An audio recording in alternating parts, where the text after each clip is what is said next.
প্রথমে এইখানে যখন সাবমিট বাটনে ক্লিক করব তখন মোবাইল নাম্বার অটোমেটিক্যালি বসে যাবে। তারপরে স্টেপে ও নিজেই ক্লিক করবে, তারপরে পাসওয়ার্ডও নিজে বসাবে।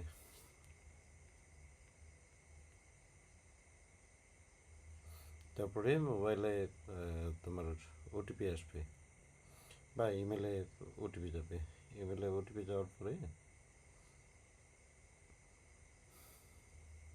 ওটিপিটারে এভাবে ম্যানুয়ালি বসাইতে হবে, যেমন 36 20 44 36 20 44 এই প্রসিডে নিজে ক্লিক করতে হবে।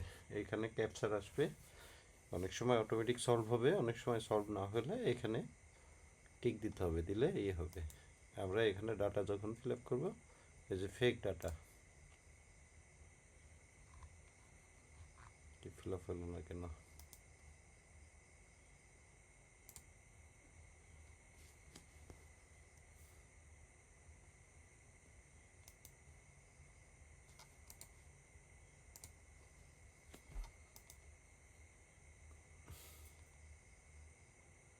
সরি, এইটা হচ্ছে এইখানে ডাটা।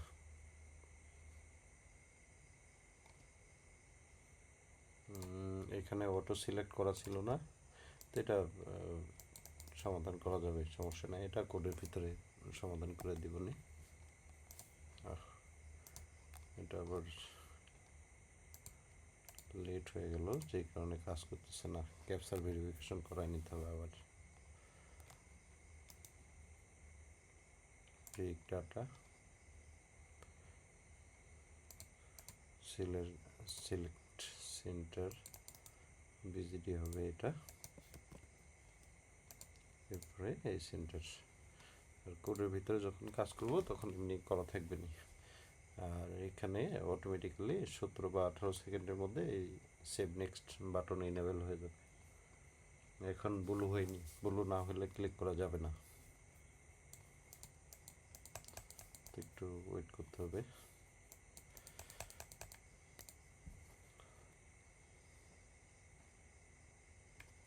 সেভ নেক্সট এনেবল হয়েছে।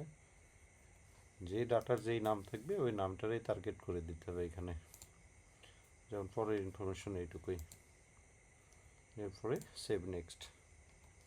এখানেও এই এগ্রি টার্মস কন্ডিশন, এখানে যে confirm and move to payment, এখানে যে কোনো একটা সিলেক্ট করলে হবে, ভিসা বা মাস্টার কার্ড।